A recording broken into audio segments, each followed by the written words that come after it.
Lucinde.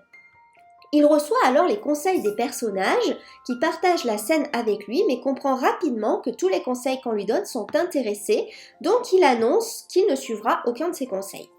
Sganarelle se trouve seul avec sa fille Lucinde. Il cherche à comprendre les causes de sa mélancolie. En lui posant de nombreuses questions, il finit par apprendre qu'elle aime en secret un jeune homme à qui elle souhaiterait être mariée. Il semble pourtant ne tenir aucun compte de cet aveu. Molière commence à dessiner ici le portrait de ce père tyrannique.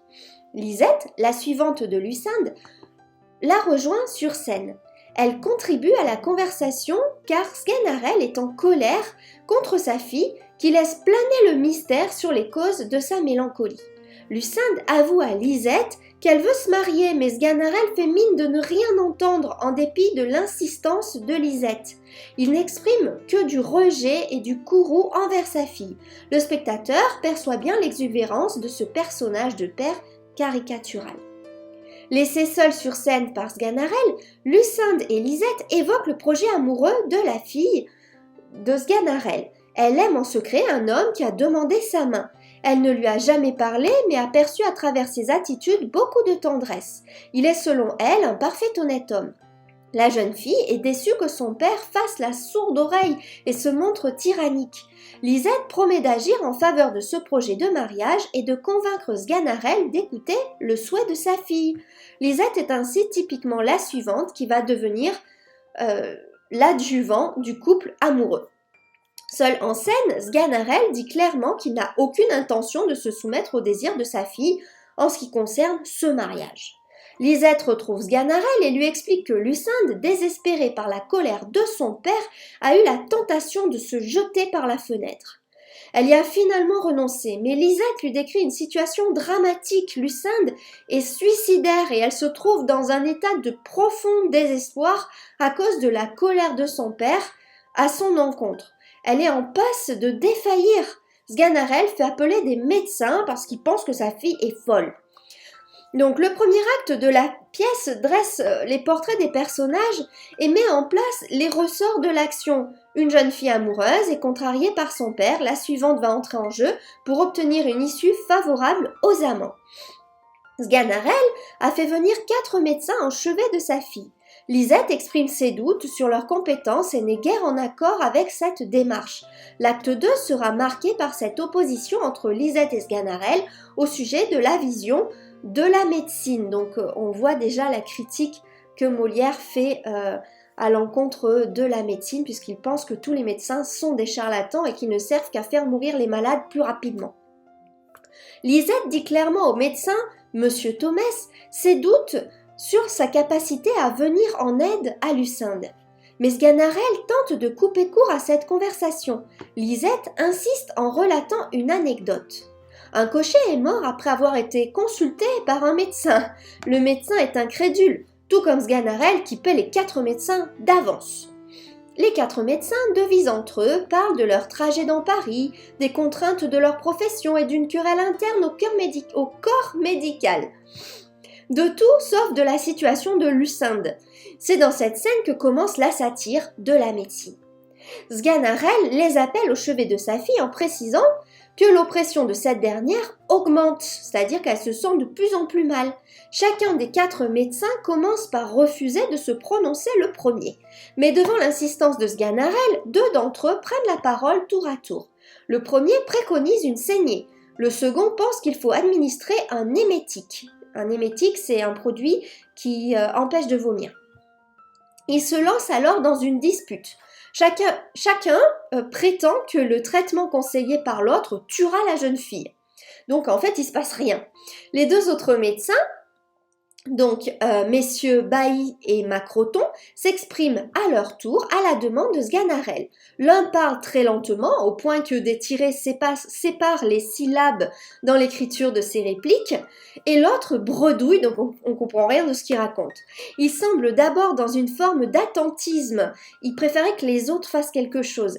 Ils finissent cependant par prescrire des tisanes et des saignées. Ils expliquent soigneusement que cela n'empêchera peut-être pas Lucinde de mourir, mais qu'au moins elle mourra dans les formes. Les scènes 4 et 5 forment un diptyque tournant en ridicule la pratique médicale. À la scène 6, Sganarelle, seul en scène, se dit encore plus perplexe qu'avant la consultation médicale et décide de donner sa fille à l'Orvietan. Il s'agit d'une sorte de potion magique. Cet ultime recours met en avant malgré tout l'amour de Sganarelle pour sa fille puisqu'il cherche à la sauver quand même. Et donc il est prêt à tout pour lui sauver la vie. C'est ce sentiment qui prépare l'arrivée de l'acte 3. Donc à la scène 7 de l'acte 2, Sganarelle se rend chez un opérateur pour se procurer ce remède miracle. La scène donne lieu à des chants et des danses sur le thème de l'Orvietan. L'acte se clôt par une scène caractéristique de la comédie-ballet. L'acte 2, donc, est l'acte de la satire de la médecine, donc c'est très important. La médecine est en échec et incapable de soigner les gens. La mise en scène des différents personnages de médecins est une critique sévère qui se poursuit bien sûr à l'acte 3, mais sous une autre forme. Donc on attaque l'acte 3. Le médecin Philerin dispute les médecins Thomès et Defenandrès qui ont fait l'erreur de se quereller devant Sganarelle. Il déploie alors une longue tirade dans laquelle il explique que la médecine abuse des peurs des hommes, que ces peurs nourrissent les médecins. Les querelles comme celles qu'ils ont eues en présence de Sganarelle pourraient nuire à la réputation de toute la profession. La tirade est sous la plume de Molière un violent réquisitoire contre la médecine de son siècle. Les médecins affrontent dans cette courte scène l'ironie de Lisette qui considère les médecins comme des semeurs de mort. Lisette retrouve Clitandre, le jeune homme pour lequel soupire Lucinde. Elle explique avoir prévu un stratagème pour contrer la mauvaise volonté de Sganarelle. Toujours du côté des amoureux, elle fera tout pour les réunir, mais on ignore encore de quel stratagème il s'agit.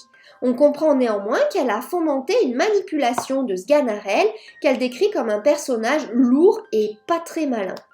Comme souvent chez Molière, cette scène illustre l'inversion du rapport dominant-dominé entre maître et valet. Lisette annonce à Sganarelle qu'elle a trouvé un médecin qui fait des miracles. Il sera capable de guérir sa fille à coup sûr. On comprend donc, au moment où elle va le faire entrer sur scène, qu'il s'agit du jeune Clitandre. C'est la crédulité de Sganarelle qui est tournée en dérision dans cette scène 5 de l'acte 3.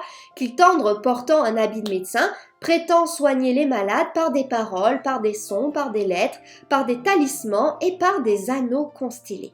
Il tâte le pouls de Sganarelle tout en affirmant que sa fille est bien malade au vu de la sympathie qu'il y a entre le père et la fille. Clitandre continue à jouer le jeu alors que la jeune malade entre en scène. Lisette demande à Sganarelle de s'écarter. Le jeune homme dévoile à la jeune fille la profondeur de ses sentiments pour elle. L'amour est partagé, il ne reste plus qu'à tromper le père pour sceller le mariage. Clitandre explique à Sganarelle qu'il a rendu le sourire et la santé à sa fille en lui promettant de l'épouser et qu'il suffirait alors de simuler un mariage pour lui redonner toute sa joie. Sganarelle approuve en pensant qu'il s'agit d'un faux mariage avec un vrai médecin. Il pense lui-même tromper sa fille alors que c'est lui qui est pris au piège tendu par Lisette. Clitandre fait venir sur scène un notaire pour sceller le mariage en prétendant que ce n'est que l'homme qui écrit ses remèdes. Sganarelle ne voit pas le piège se refermer sur lui. C'est Sganarelle lui-même qui presse les amants et le notaire de signer le contrat, persuadé d'avoir manipulé sa fille. Lucinde insiste pour relire le contrat de mariage et le détenir entre ses mains. Clitandre annonce qu'il avait prévu des chanteurs et des danseurs pour la fête. Il ouvre ainsi la dernière scène caractéristique de la comédie-ballet au XVIIe siècle. Entre les chants et les danses, Lisette fait comprendre à Sganarelle qu'il a été berné. Il s'agissait bien d'un vrai mariage avec un faux médecin. Les jeunes mariés ont quitté la fête pour vivre leur amour. Sganarelle tente de partir à leur poursuite, mais il est retenu par des danseurs complices des amoureux. L'acte 3 est donc l'acte de la victoire de l'amour contre la tyrannie du père, et c'est aussi celui de la défaite définitive de la médecine qui, selon Molière, ne sert à rien.